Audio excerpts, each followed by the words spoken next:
de la década del 30, 1930, la Suprema Corte de los Estados Unidos de América, enfrentándose a casos donde, digamos, ha tenido que resolver asuntos relacionados a movilización social, ha dicho de que la movilización social puede ser encajada en la categoría de la libertad constitucional, de libertad de expresión individual, y por tanto goza de la garantía de la primera enmienda de la Constitución norteamericana. Ahora, esto tiene una segunda dimensión.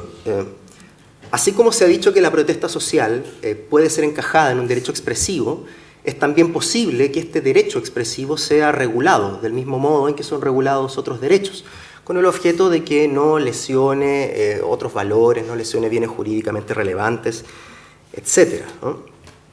Y aquí entonces donde se ofrece una regulación. Está disponible para la autoridad la posibilidad de regular la protesta. Esto siguiendo dos criterios. Un criterio que se ha denominado la doctrina del foro público y un segundo criterio que dice relación con las regulaciones de tiempo, lugar y modo. El primer criterio, el criterio de la doctrina del foro público, la Suprema Corte reconoce que hay lugares más idóneos que otros para protestar y por tanto, en consecuencia, establece una distinción tripartita entre lugares públicos, lugares semipúblicos y lugares no públicos. Y entendiendo que los lugares públicos, como las plazas, las calles, etcétera, son puntos tradicionalmente ocupados para la reunión de personas y la divulgación de información, y en esos puntos la autoridad puede regular la protesta, pero de manera menos intensa. En los foros semipúblicos depende de que la autoridad abra para tal efecto esos lugares, puesto que se tratan de espacios que sirven preferentemente a otros fines, como por ejemplo tribunales, servicios públicos, universidades, etc. Y bueno, en los foros no públicos la protesta es regulada con mucha mayor intensidad. El segundo criterio de regulación dice relación con las regulaciones de tiempo, lugar y modo. Time, place and manner restrictions le llama la jurisprudencia norteamericana.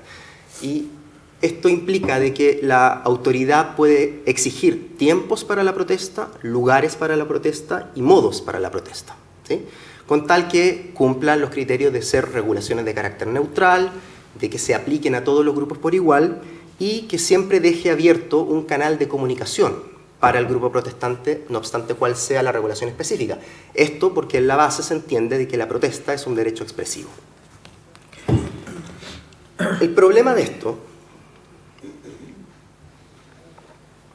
aquí es donde se asoma la cuestión de la dimensión disciplinaria, es que si uno realiza una revisión a la literatura especializada en la sociología, que le ha dedicado mucho más tiempo que el derecho a estudiar la protesta social, nos vamos a dar cuenta de que en general la sociología dice que un análisis adecuado, metodológicamente hablando, de la protesta implica no tratar de analizar esto a partir de una teoría general, ¿no? Sino que la protesta debe ser analizada de manera casuística, puesto que ella está determinada por circunstancias históricas, económicas, culturales, sociales, etc.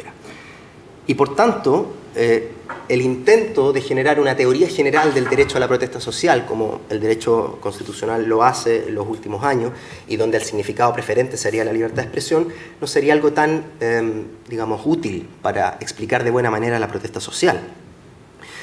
Y segundo, la sociología también ha dicho que la protesta social, más allá del rol que tiene de escrutar a la autoridad, y que es algo compatible con un sistema constitucional democrático, tiene también la calidad de expresar la política por otros medios, de ser una forma de agenciamiento político que corre en un canal paralelo a la institucionalidad, digamos, del derecho constitucional, más allá del derecho al sufragio, las peticiones administrativas, etc. Y en tercer lugar, esta sospecha de aún incluso las posturas más progresistas en el derecho constitucional, esta sospecha siempre permanente respecto a la protesta social violenta o desbordada, es una cuestión que no conversa tampoco con los estudios especializados sobre la protesta que existen en la ciencia política y en la sociología. La sociología ha dicho que la protesta violenta, la protesta que se desborda, es protesta que articula tácticas disruptivas, ¿no? Que son acciones de protesta social que se encuentran en el filo de la legalidad o simplemente lo cruzan, pero esto no ocurre porque la protesta social sea un fenómeno que se encuentra entregado a la completa facticidad, ¿no? Que se trate de un acto atrabiliario, irracional, ¿no? Sino que las tácticas disruptivas son tácticas estratégicas y tienen una utilidad específica en la protesta social. Las tácticas violentas de protesta tienden a generar más y más rápida atención del gobierno y de la sociedad respecto de lo que se está reclamando. También tienden a generar simpatías respecto de los sectores más moderados del grupo movilizado y un poco más adversos respecto de los grupos más radicalizados, lo que también podría ayudar a la estrategia política que el grupo movilizado, el colectivo movilizado en su conjunto tenga, ¿no? De modo que hay una falta todavía de... no conversa muy bien, ¿no? Los estudios jurídicos sobre la protesta social y los estudios sociológicos sobre la protesta social. Entonces, ¿para qué regular la protesta?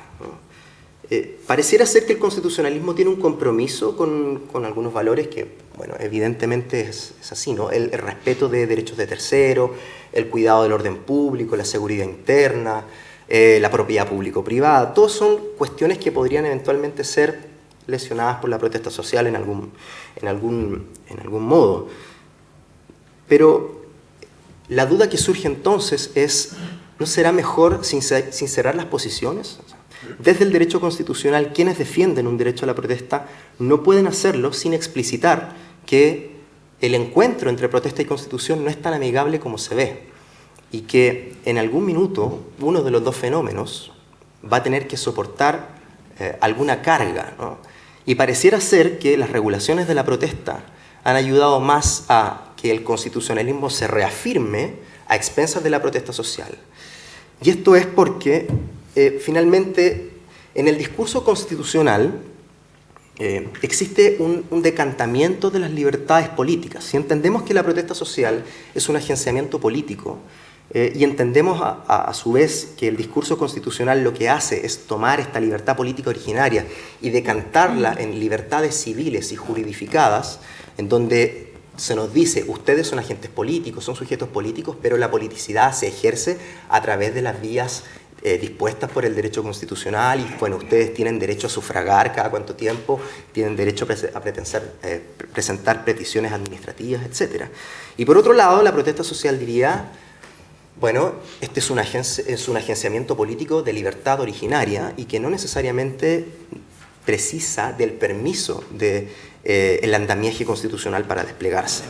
Entonces, finalmente, yo diría que el encuentro entre la protesta y la Constitución y el constitucionalismo en general da cuenta de un encuentro entre dos fenómenos que tienen finalidades distintas, ¿no? El constitucionalismo, que necesita generar un consenso en torno a valores y principios jurídico-políticos mediante el derecho, puesto que se entiende que con esto se genera un acuerdo civilizatorio que permite vivir en paz o permite vivir armoniosamente. Y por otro lado, la protesta social que viene a expresar una herramienta social de transformación política, una herramienta que expresa el conflicto político y una herramienta que se desenvuelve de manera contenciosa, cuestión que no calza del todo con, digamos, los principios más elementales del constitucionalismo.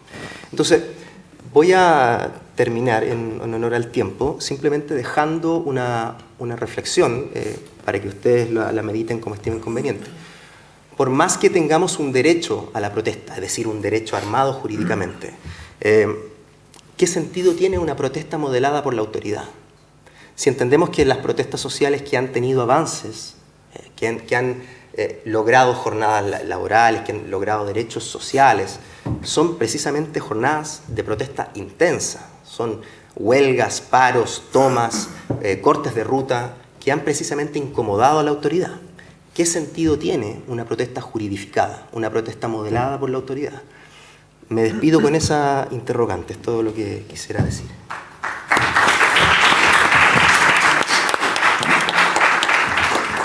Muchas gracias, Daniel. Tienen la palabra ahora Paz Becerra y Francisco Jara, con la ponencia titulada El secreto de los archivos de la Comisión Nacional de Prisión Preventiva, no, Prisión Política y Tortura. Muy buenas tardes, gracias a los organizadores, gracias también al público asistente.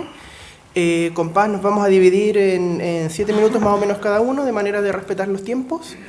Y voy a hablar un poco de cuál es el objetivo que nos proponemos. Nosotros con Paz nos dedicamos a materias de litigio estratégico en derechos humanos y uno de nuestros puntos de atención ha sido el tratamiento de las víctimas sobrevivientes o las víctimas de tortura, que en realidad a ningún gobierno desde el retorno a la democracia le han importado. Quizá la muestra más patente es que iban a tener una reunión con el ministro Fernández y el ministro 2 horas antes a las organizaciones que llegaron de todo el país les dice no voy a poder ir. Entonces, en realidad este es un tema del que no se habla y que encuentra quizá su manifestación más violenta en el secreto de 50 años a los antecedentes de la Comisión Nacional de Prisión Política y Tortura, comillas Comisión Walech. No me gusta decirle así, pero lo voy a decir así por un tema de tiempo, de manera tal de no decir Comisión Nacional de Prisión, en fin. Lo primero que hay que decir es que la tortura en los años 90 no fue mucho tema. Primero porque las organizaciones de víctimas más articuladas eran las de desaparecidos y de familiares de ejecutados, y también porque la tortura era parte de una detención. La tortura fue uno de los grandes secretos a voces y fue uno de los casos de víctimas no reconocidas. De hecho, el informe de la Comisión Nacional de Verdad y Reconciliación no se hace cargo de la tortura, sino solamente de las víctimas de desaparición o de los ejecutados, y ahí sí se consideran algunos casos de tortura. ¿Cuándo se vuelve a poner en la palestra, por así decirlo? La tortura vuelve a la mente de los juristas chilenos y también de las agrupaciones de víctimas con el arresto de Pinochet en Londres. Cuando uno se acuerda que los cargos son 94 de tortura de ciudadanos españoles, el homicidio de un diplomático de Carmelo Soria. Entonces ahí la gente empieza a darse cuenta, oye, parece que la tortura puede ser una base jurídica importante para perseguir estos crímenes. De hecho, las convenciones de tortura fueron firmadas por ni más ni menos que Augusto Pinochet, en el 88 y 89. Entonces ahí esto permitió una base para la persecución que armó Joan Garcés en España. En los años 90, en realidad se impone un poco la lógica de la justicia en la medida de lo posible. Están las primeras querellas que avanzan tímidamente, se resuelven algunos casos, Degollado, entre comillas, Orlando Letelier, por presiones del país más poderoso del mundo a la fecha, y hay investigaciones, algunos en el caso de los quemados. Ahora, lo que sorprende y el contrapunto que nos gustaría hacer es que la Comisión Nacional de Verdad y Reconciliación, que funciona en unas condiciones políticas mucho más adversas que las que habían en el gobierno de Ricardo Lagos, sin embargo, adopta una lógica distinta. A mí no me gusta para nada Patricio Aylwin, yo creo que él ha sido favorecido por los mayores lavados de imagen que se han hecho, pero uno tiene que reconocer de los asesores de la época, no sé por qué, no sé de quién, que los antecedentes de la Comisión Nacional de Verdad y Reconciliación, informe Rettig, sí, en el fondo sí estaban destinados para el uso de la judicatura, o al menos habían antecedentes que pasarían a la judicatura. Cosa distinta es que la judicatura en esos términos estuviera capturada, fuera adicta al régimen, en palabras del profesor Nogueira, pero la cosa es que estos antecedentes podían llegar a ser investigados. ¿Qué pasa en cambio el año 2004? El año 2004 se dicta el decreto 1040 de septiembre, el año 2003 el presidente Lagos dicta el decreto 1040, donde constituye una comisión especial para poder hacerse cargo de este problema, que es decir, son las víctimas de tortura que están en las decenas de miles. El 28 de noviembre del 2004 la comisión presenta su informe y ahí el presidente en cadena nacional dice que hay que hacerse cargo de estas cosas, y el 10 de diciembre se presenta un proyecto de ley.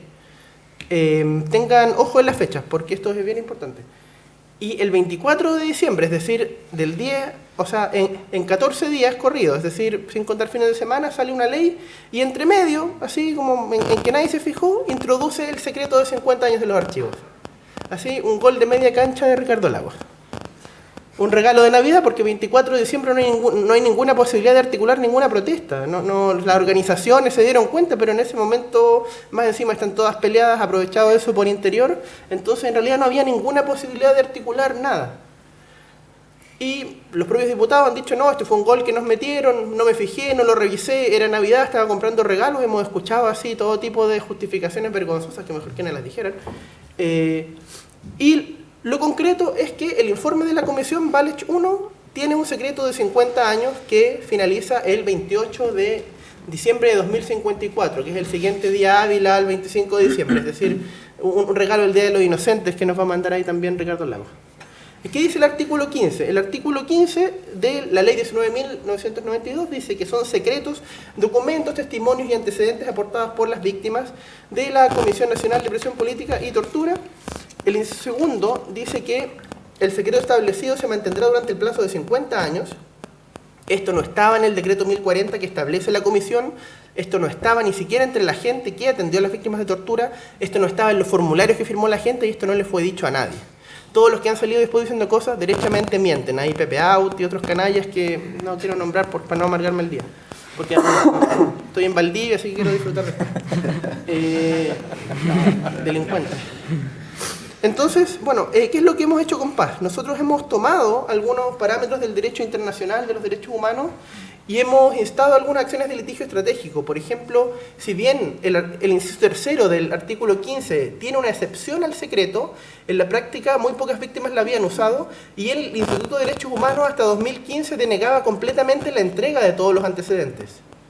Entonces, mediante recursos de protección que se presentaron, que han sido objetos de algunos comentarios en el informe anual del Instituto de Derechos Humanos, también algún trabajo aislado del profesor Mañalich aquí presente, han, digamos, hecho comentarios sobre esos fallos, pero en el fondo ahí el instituto ha dicho que no, que hay un derecho del titular a que se le entregue su información. Pero nosotros vamos más allá de la lógica de la entrega de documentos al titular. A nosotros lo que nos interesa es que, de acuerdo al derecho internacional de los derechos humanos, la práctica sistemática de la tortura en un contexto como el de la dictadura militar es un crimen de lesa humanidad. No me quiero adentrar mucho en eso porque todo el mundo lo sabe, salvo un jefe jurídico de la Cancillería de algún gobierno anterior que me miró sorprendido alguna vez que se lo dije, pero bueno, yo voy a asumir que todos ustedes saben que es un crimen de lesa humanidad la tortura, entonces hay obligaciones de persecución, de investigación de los crímenes, eventualmente de juzgamiento y de sanción si es que corresponde. Esta obligación está ya sea en el artículo 32 del protocolo adicional a los convenios de Ginebra, en la Convención de Naciones Unidas sobre desapariciones forzadas, está en diversas sentencias de la Corte Interamericana, Mirna Machan contra Guatemala, el Almonacid Arellano contra Chile y otros. Y claro, ahí uno puede hacer la crítica pertinente sobre el control de convencionalidad, si corresponde o no, hay distintas doctrinas, pero lo concreto es que es lo que nos está sirviendo, digamos, para sustentar nuestros reclamos y que ha tenido cierta base. Entonces, yo quiero cerrar únicamente diciendo que todavía continúan muchas de estas peleas. Hemos ido también al Congreso a presentar nuestra opinión en los proyectos de ley para el cambio del secreto y los dejo con Paz, que les va a explicar un poco más en detalle las acciones que concretamente se han seguido. Por esto, ¿cierto? Algo pasa con el cable, ya. En particular, como el nombre del Congreso lo dice como Derecho y Cambio Social, nosotros queríamos más o menos relacionar el tema de la tortura y el tema del tratamiento de los archivos, del resultado de las comisiones de verdad a cuestiones más bien prácticas y que tienen no solamente un interés en las agrupaciones de sobrevivientes de prisión política y de tortura y de sus familiares, sino que de la sociedad en su conjunto, tomando en cuenta que son un crimen de lesa humanidad no solamente porque el derecho internacional lo diga, sino que porque efectivamente fue una práctica aplicada de manera sistemática y generalizada, independiente de que por sobre unos cuerpos en específico el objetivo era instalar un sistema económico y social que es el que hoy día rige. Entonces ahí lo que vemos es la instauración por sobre el padecimiento de determinadas personas de un modelo social que es el que padecemos hoy día. Entonces, tratar un poco de desvincular esto de que los derechos humanos fuera como una esfera que no atraviesa o que no se vincula a otras temáticas, porque lo vemos constantemente como un hilo rojo, que cada vez que aparece una discusión sobre pensiones, está el tema vinculado a derechos humanos, y vemos la discusión del aborto, vemos que incluso ni siquiera o quienes se dicen de izquierda apelan a eso, sino que la derecha ahora un poco transvirtiendo los conceptos de derechos humanos lo intenta utilizar. Y entonces para aterrizarlo a los casos concretos, nosotros lo que vimos es que el tema del secreto, que es más bien una traba que intenta poner la Concertación para no hacerse cargo de los sobrevivientes de prisión política y tortura, primero lo trabajamos con el caso de Fabiola, que es hija de una mujer sobreviviente de prisión política y tortura, y además Fabiola es hija de Rosaura, una mujer que fue violada por militares y que nace a partir de esas violaciones, y ella, para poder empezar un caso para pedir una indemnización al Estado, ustedes imaginarán que ella ya muchas veces ha tenido que llegar a golpear la puerta de todos los gobiernos de turno a decir: soy hija de un militar que violó a mi mamá en la dictadura, y cómo ella a un tribunal civil le acredita esto. ¿Ya? Porque ella puede aparecer en las listas del informe Valech, pero como el informe es secreto, no hay ninguna consideración en la cual ella pueda ir y decir: yo vengo a reclamar una indemnización civil, que es la que el Estado no ha dado voluntariamente, sino que lo que hace es mandar todo esto por la puerta y la ventanilla de lo jurídico, no permitiendo entonces cambio social ni reflexión social al respecto. Entonces, lo que se hace con Fabiola es recurrir al Instituto Nacional de Derechos Humanos, solicitar su antecedente, y el Instituto Nacional de Derechos Humanos se ampara en el secreto Valech de una manera sumamente rígida, y ni siquiera le permite el acceso a ella. Ahí es donde nosotros entonces llevamos este caso a la Corte de Apelaciones, y la Corte de Apelaciones lo que dice, obviamente desde un prisma de la Constitución que hoy día tenemos, le reconoce su derecho de propiedad por sobre sus antecedentes y el derecho al acceso a la información para ella, no para otros, sino que solamente para ella como titular. Entonces, ni siquiera tenemos un reconocimiento del derecho a la verdad, sino que es más bien el derecho de propiedad por sobre sus documentos. Luego, después de ese caso, el Instituto Nacional de Derechos Humanos sigue con esta práctica de no querer tener ni siquiera tener una postura por lo menos distinta con los titulares de la Comisión Valech 1, y presentamos 14 recursos de protección de personas de Rancagua que también son sobrevivientes y que también querían judicializar sus casos, y por lo tanto ampararse en sus testimonios y no tener que volver a contar su testimonio una y otra vez.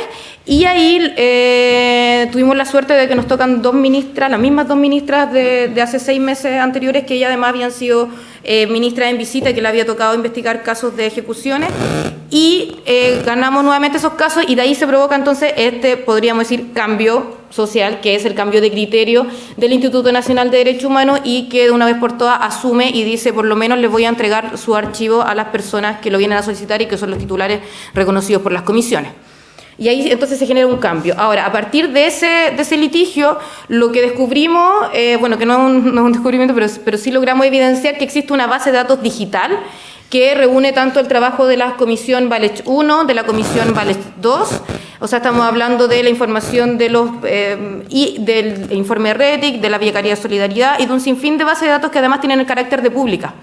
El Instituto Nacional de Derechos Humanos reconoce que la base de datos digital existe, y esto, entonces nosotros lo que vemos es que no es solamente secreto ni base de datos como un tema central en sí, sino que es el abandono por parte del Estado de la realidad de la prisión política y la tortura, y que justamente son los sobrevivientes, y que no existe ningún órgano que esté a cargo de por ejemplo, presentar querellas, como hoy día existe el programa de derechos humanos, que sí se hace cargo de ejecutados políticos en el caso de los desaparecidos, y ellos litigan ese tipo de casos, pero no así respecto de tortura y prisión política.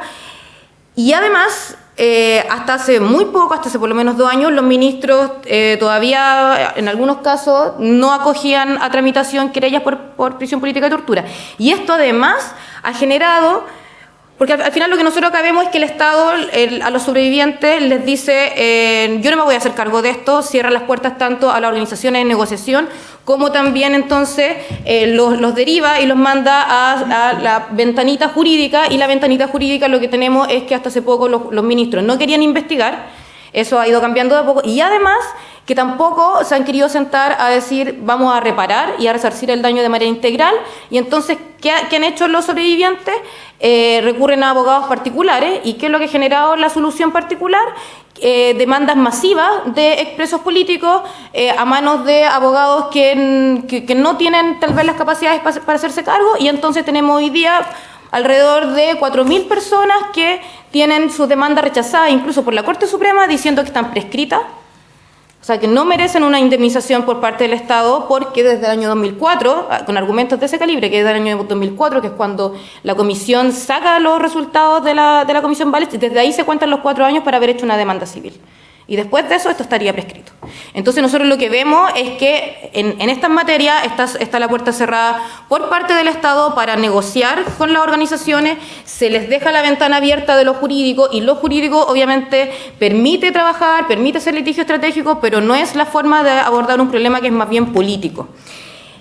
Con el tema de la base de datos estamos en el mismo problema, porque la base de datos, ahora hay un fallo que estamos esperando que salga, pero la argumentación por parte del Tribunal de la Transparencia y del Instituto Nacional de Derechos Humanos es que a la base de datos digital también se le aplica el secreto, pese a que lo componen otros archivos que son de carácter público.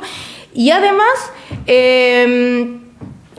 lo que argumentan, porque la ley de acceso a la información pública lo que permite es que si es que hay intereses de terceros que pueden estar involucrados, que en este caso es de los otros miles, tanto de las personas calificadas, se les debe emplazar. Entonces, la última explicación que recibimos es que el Tribunal de la Transparencia dice: no tenemos capacidad para notificar a las 30.000 personas calificadas. Ni siquiera lo quieren hacer por medio del diario oficial.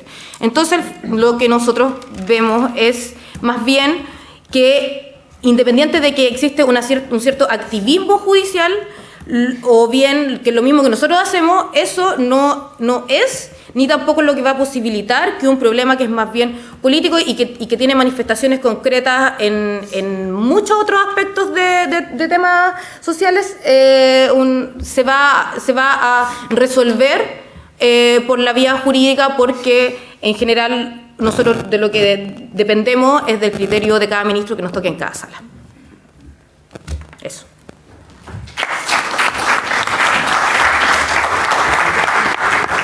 Muchas gracias, Paz. Muchas gracias, Francisco. Tenemos algunos minutos para un par de preguntas. Yo me anoto también entre medio. 1, 2, 3, 4. Aquí, Matías. Sí, respecto de la última presentación, súper interesante. Yo trabajé en la Comisión Valech, estuve todo el periodo de entrevistas, y es cierto, en ese momento no se formuló ninguna regla que dijera que esto iba a ser secreto, pero sí hubo mucha gente que fue a testimoniar asumiendo que iba a ser secreto, y que de hecho preguntaban en las entrevistas si es que iba a ser secreto, porque de hecho no se lo habían contado a nadie, ni siquiera de su familia. Entonces, y yo lo que estoy diciendo no es para defender, por cierto, la regla del secreto, pero y también aquí esto se entrecruza con mi lógica más de administrativista y más regulatoria. ¿No creen ustedes que quizás la mejor solución para esto, en vez de hacer una publicidad a rajatabla, sería una regla que se pusiera como línea de base la publicidad, pero que la persona pudiera oponerse? O sea, porque yo creo que en eso hay que ser sumamente cuidadoso, porque acá hay distintas sensibilidades. Y a mí me ha pasado que muchas veces en los discursos de organizaciones de derechos humanos como que descubre esta idea de la transparencia total, pero esa transparencia total es un poco al perjuicio de la dignidad de algunas personas, para la cual la intimidad de lo vivido es crucial. Eso. Ahí atrás. Eso. Colaborativamente siempre parece más rápido. Muchas gracias. Una pregunta para Daniel. A propósito de lo ocurrido hace muy poco en Estados Unidos con el tema de Charlottesville, tú decías justamente la posibilidad de que se concrete el derecho a la protesta social a través de la libre expresión, derecho a petición y el derecho a reunión, y también la regularización del cómo, cuándo y dónde. Pero me salta una duda, y no sé si traté de tomarlo en la mayor atención posible, pero no sé si se tocó el quién en tu ponencia. Porque sí, pues tenemos la libertad de expresión y todo lo que ello conlleva, pero ¿hasta dónde ser tolerante con los intolerantes? Entonces, en ese aspecto, ¿cómo lograr dimensionar esa posible discriminación que se pudiera ocurrir respecto del derecho de la protesta social? Justamente tocando este caso en determinado y que quizás no puede ser exclusivo en Estados Unidos, sino que puede ser en cualquier país del mundo. Nosotros quizás no podamos estar ajenos a eso. No sé cómo poder abordarlo. Eso. Vale, ahora me voy a dar la palabra a mí mismo para hacer una pregunta. Teniendo presente las dos exposiciones y teniendo presente la prevención que hace Matías, bueno, ustedes dijeron por ahí que este era un problema político. Yo creo que en este tipo de problemas precisamente es donde las instituciones jurídicas muestran todas sus limitaciones. Entonces, si lo vamos a resolver políticamente, hagamos que esto sea un problema político. Entonces yo, teniendo presente la prevención de Matías, yo no sé qué opinan ustedes, yo creo que aquí lo que hay que hacer es que hay que filtrar el informe entero, a la mala, y generar un problema político. No sé, ¿qué opinan? Opa.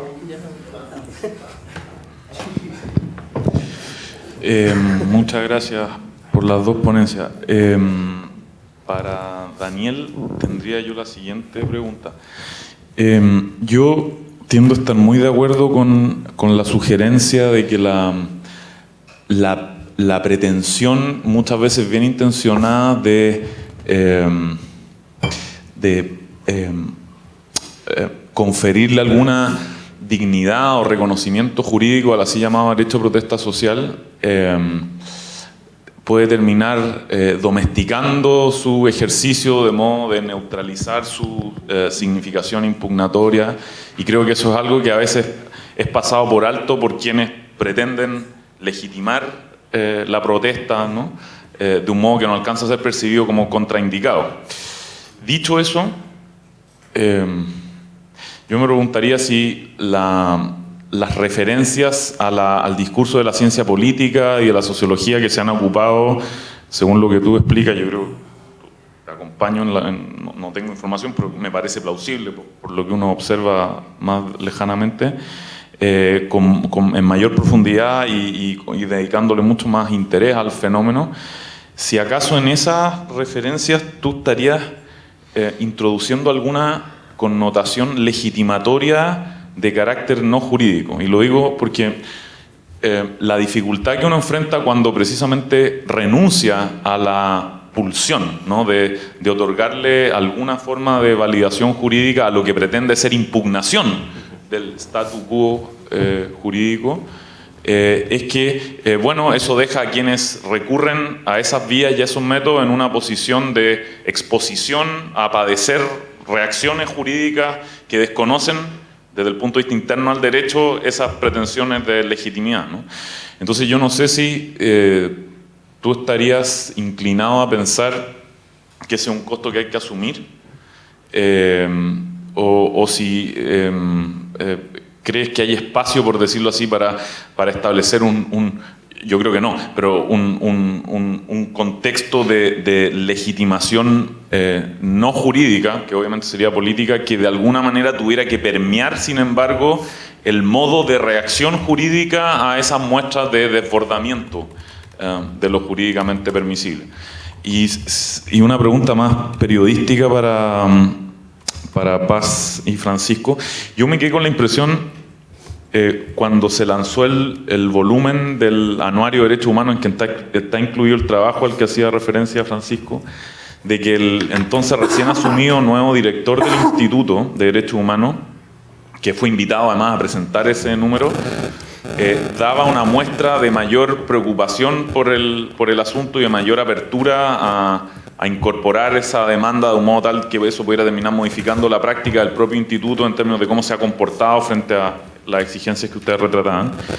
Tengo la impresión, por lo que ustedes narran ahora, y yo no le he dado seguimiento al asunto, de que eso aparentemente no ha ocurrido, o sea que la práctica del Instituto de Derechos Humanos sigue siendo la misma o similar. Y me preguntaría si ustedes tienen alguna hipótesis acerca de por qué eso es así, ¿no?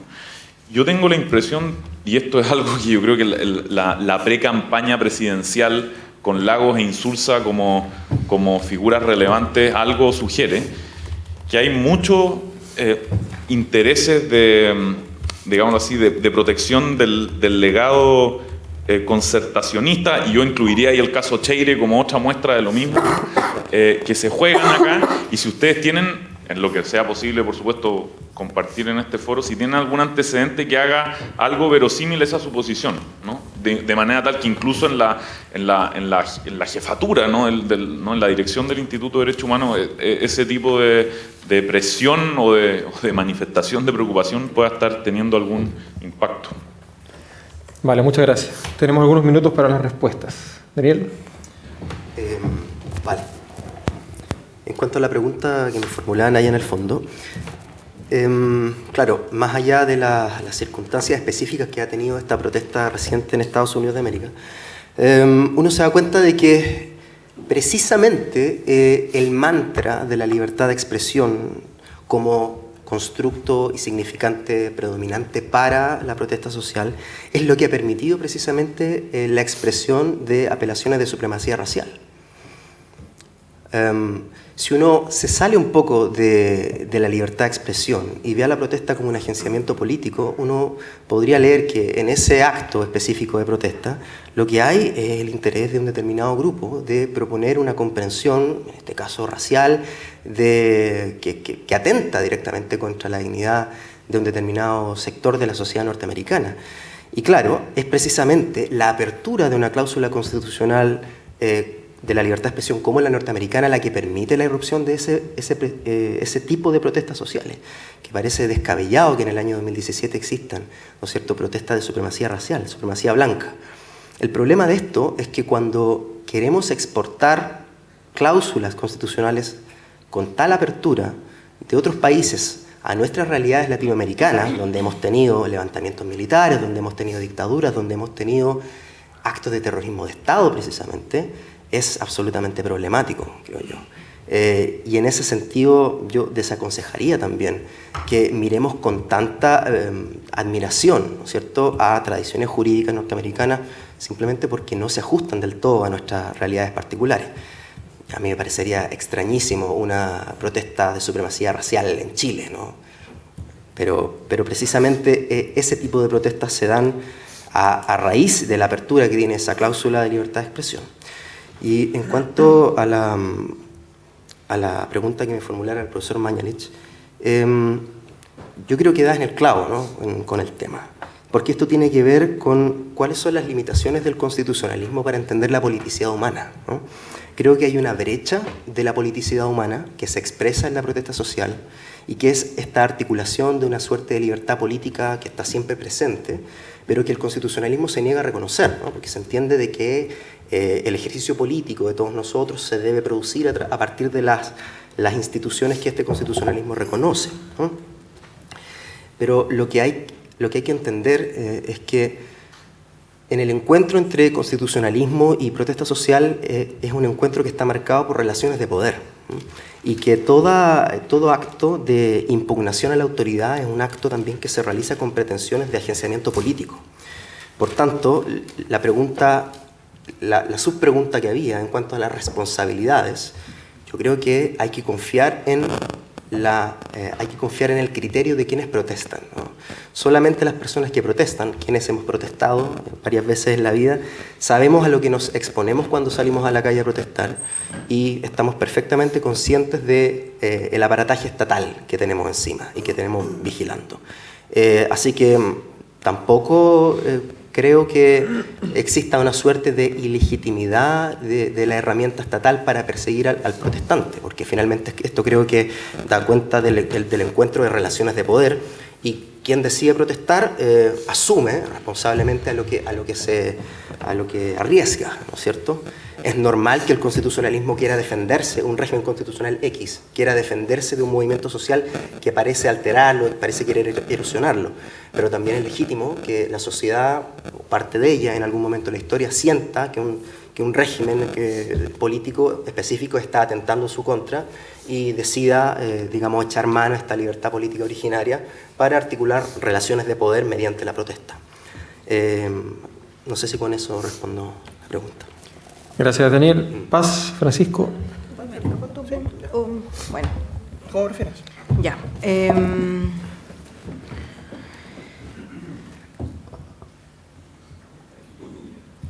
sin ánimo de dar una respuesta amarilla sobre lo que preguntaba sobre las personas que fueron a dar su testimonio a la comisión con el ánimo de que fuera privado. Ya, primero decir que, independiente de que las personas concurran a dar su testimonio en un ámbito que claramente tiene que ser de confianza y de que no por estar en contra del secreto uno va a estar de acuerdo con salir a publicitar el trabajo que se hizo y el contenido. Son cosas distintas. Nosotros lo que estamos hablando es de que el secreto funciona como una traba y una excusa tanto para el Poder Judicial como para el Poder Ejecutivo, bueno, y para qué decir del Legislativo, de decir no nos hacemos cargo de los sobrevivientes de prisión política y tortura. Que es otra cosa a decir, queremos que el informe Valech, como algún artista por ahí lo pretendía, llegar y subirlo a su página web como si fuera algo de él. No, yo no estoy a favor de eso.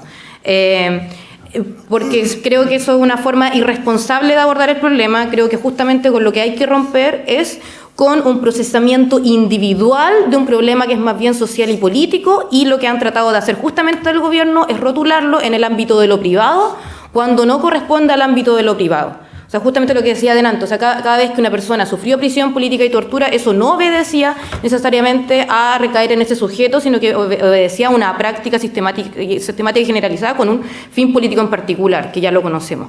Entonces, hoy día justamente nos vemos un poco amarrados y encerrados en esta dicotomía de derecho a la privacidad versus derecho a la verdad, ¿cierto? Ahora, justamente el derecho hoy día da solución a ese tipo de cosas, y qué es lo que nosotros le hemos planteado a la Corte, por ejemplo, en el caso de la base de datos, que es la ley de transparencia establece un mecanismo por el cual se emplaza a las personas, y las personas que se opongan, entonces esos archivos no se hacen públicos o bien no se les permite el acceso a nadie. Acá lo que estamos diciendo es que las personas que lo quieran hacer público lo puedan hacer público, y que el secreto no funcione como traba, y que además no puede funcionar como un justificativo, porque incluso Sergio Muñoz, lo hemos hablado personalmente con él, y él nos dice, bueno, es que nosotros no podemos hacer nada de oficio porque está el secreto. Incluso el secreto de 50 años, y en el caso de la Comisión Valech 2, que califica a 10.000 personas, son reserva indefinida. ¿Quién sabe cuánto? No sabemos. Puede ser incluso para siempre. Entonces, es ese tipo de respuesta, o sea, no es ni blanco ni negro, por eso digo, no creo parecer amarilla en la cuestión, pero no se trata de ir y publicitarlo, porque justamente es un tema súper delicado. Incluso hemos estado conversando con la psicóloga del PRAIS, porque tratando de generar procesos de demandas civiles con las primeras personas que trabajamos los recursos en contra del secreto, y entonces nos vemos con procesos de revictimización constante. Entonces, justamente las personas que apelan a la privacidad de las víctimas en lo discursivo, en la práctica lo que consiguen es que estas personas tienen que ir a contarle su testimonio al abogado, después ir a contarle el testimonio al psicólogo, después ir a hablar con el juez para que no le cierre la causa y volver a contarle qué le pasó. Entonces, cada vez que se apela a la privacidad, suena súper bien, pero en la práctica la gente sí quiere que se investigue, en general la mayoría. Y yo creo que aquí no hay un tema de voluntad de quién quiere hacer justicia o no. O sea, el Estado tiene el deber de investigar y de sancionar, y además la sociedad tiene el deber necesita saber lo que ocurrió y concientizarlo, como un proceso más bien social y político. ¿Y qué más iba a decir? Bueno, y que también en el caso de el INDH sobre la reacción a los recursos de protección, claro, cuando cambia la administración del INDH, lo que empieza a suceder es que cambian el criterio. Ahora le están entregando los archivos a las personas del Valech 1 y vienen borrados con un criterio que nosotros todavía no entendemos cuál es. Porque podríamos entender nombres de terceras personas, pero borran de todo, borran lo que se les ocurre. Y si es que hay un interés detrás de esto o un pacto, sí, absolutamente. Ahora, es súper complejo realizar afirmaciones acerca de lo que nosotros podemos decir y de qué hay detrás, porque justamente el velo del secreto, que no solamente el secreto sobre los archivos, sino que esto lo que genera es que el tema no se aborda, genera que uno no puede dar respuestas tan concreta ni con tanto sustento, porque estamos frente a algo que no se ve. tanto como desde por qué no quieren que se active, como de la gente que se movilizan, que en general uno conversa con las organizaciones de presos políticos y uno ve gente absolutamente dañada. Ahí se nota que el PRAIS no ha hecho su trabajo, se nota que no hay una proactividad de parte de los órganos del Estado, y entonces, ahora, pero en términos concretos, como de la experiencia que nosotros hemos tenido con trabajo, es el caso de Cheire evidencia que existió un lavado de imagen, y eso es muy patente, al menos en los primeros 4 años, los años de la transición oficial, de personas que ocuparon cargos públicos, de lo mismo que el mismo trabajo que hizo la oficina, exterminando a los movimientos políticos que quedaban activos hasta esa época, y en general la gente cuando va a las comisiones, mucha, sin que se los pidan, porque no había un espacio para nombres de victimarios, en general la gente sí daba nombres.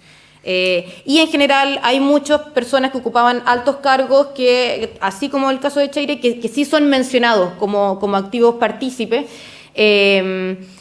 Y yo creo que claramente existe el interés de que así como no se investiga casi ningún caso de tortura, si no es por la acción propia de los sobrevivientes, no quieren que eso se investigue porque hay gente que realizó estas prácticas y que estaba sumamente validada y que estuvo sumamente validada durante la transición. Incluso existe un caso de una persona que era parte de la PDI que una mujer, o sea, me lo tomé en 2 casos de recibir denuncias de él por abuso sexual, violaciones, derechamente, y de 2 mujeres que ni siquiera se conocen en el mismo lugar, y una de ellas resultó, en los años 90, una diputada la apoya, y ella resultó ser condenada por falsos testimonios, por calumnia.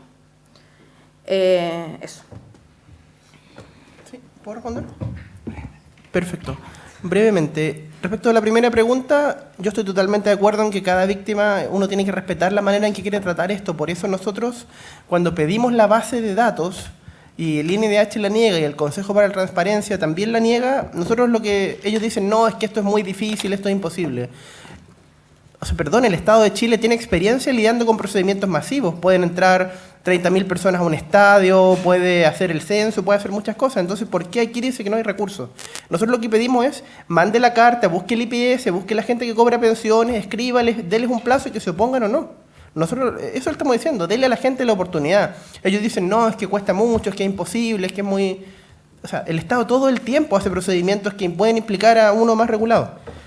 Después, respecto de lo que dice el profesor, yo creo que, o sea, una cosa que hemos instado constantemente es tratar de filtrarlo. Yo alguna vez al director del instituto le dije, oye, la pena por filtrar esto es mínima, lo podrías hacer, serías un héroe. Yo te defiendo, cuando venga la fiscalía a buscarte. Podrías pedir exilio, estar en una embajada, no quise. Pero sí, yo creo que hay que hacerlo. Digamos, la base de datos está desconectada de cualquier red, así que no es posible hackearla, no es que lo hayamos intentado. Yo apenas me manejo con Word y PDF, así que yo de verdad doy fe que yo no podría. Y respondiendo lo último del profesor Mañalich, en realidad, aquí hay un tema de fechas. Branislav asume como director el mismo día que sale el fallo de los 14 recursos, entonces... de haber sido bien incómodo, en la misma página Poder Judicial, el presidente se reúne con director del INDH y el INDH condenado en 15 casos. Entonces, el consejo del instituto dio una estructura bien binominal. Entonces, esta estructura binominal es la que probablemente ha presionado para no hacer nada respecto del secreto. Yo pienso que el director sí tiene mucha mejor voluntad.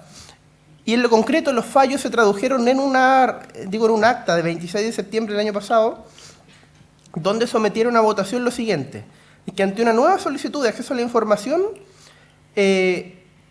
los documentos se le van a entregar. Y sobre los documentos generados, ahora el instituto va a empezar a aplicar un tachado. ¿Tachado de qué? De terceros víctimas. Es decir, incluso una persona dio antecedentes, ahora van a tachar nombres de otras víctimas. Eso lo encontramos muy extraño. Y lo que no van a tachar es nombres de victimarios. Y dice que en caso que se recurra de protección contra el INDH, ahora sí van a aplicar toda, o sea, van a defender a esto hasta las últimas consecuencias. O sea, es decir, van a defender su nuevo acuerdo. Por lo tanto, el instituto ahora sí va a entregar los antecedentes, pero con un tachado que en realidad lo inventaron en la sesión 322 de 26 de septiembre, es un acuerdo al que llegaron y en realidad sí es un criterio mejor porque ya ahora la persona que va puede pedir los documentos hasta por teléfono y se los van a entregar verificando su identidad, pero ahora están entregando con un tachado y si bien ellos dicen que no aplica para victimarios, sí nos hemos tocado con un caso donde, por ejemplo, el nombre de un juez que mandó a alguien preso en el fondo por sus convicciones políticas, lo entregaron tachado, así que estamos peleando eso. Así que la verdad, la base de datos tiene un potencial infinito y el único uso que conocemos que ha tenido es con ocasión de los recursos de protección que presentamos contra un homenaje a Tejas Verdes, que fue votado mayoritariamente por personas de la nueva mayoría. El alcalde era del Partido Radical, personas del Partido Socialista, del PPD. Un homenaje a Tejas Verdes, que es el lugar donde nace, digamos, el comité pre-DINA, donde nace la DINA. Nosotros nos oponemos a este homenaje y nosotros pedimos que se oficie al programa de derechos humanos para que dé cuenta cuántos desaparecidos y ejecutados hay en Tejas Verdes y pedimos que se oficie al INDH pidiendo que se dé cuenta cuántas víctimas aparecen en su base de datos relacionadas con Tejas Verdes. Y ahí después nos entregan los dos informes y hacemos el cruce. Hay 49 víctimas de desaparición y de ejecuciones políticas, a lo mejor son más, pero estas son las reconocidas. Recordemos que hay muchos extranjeros, muchas personas que a lo mejor nadie los reclamó, entonces yo creo que son más. Y hay más de 800 víctimas de tortura. Y les aseguro que en ningún caso por Tejas Verdes han declarado más de 50, 100 personas. Entonces hay además muchos testigos que podrían apoyar en casos sobre desapariciones forzadas, en casos de ejecuciones que no están. Entonces la base de datos es como... ¿Y qué me gustaría que existiera? Es eso. Puede buscar perpetradores, lugares, víctimas, todo. Y está secreto hasta 2054. Eso. Bueno.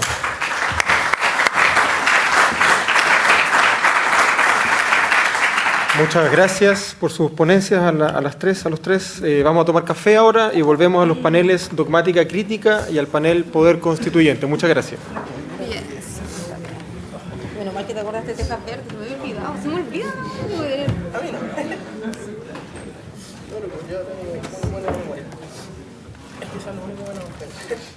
Oye, un comentario.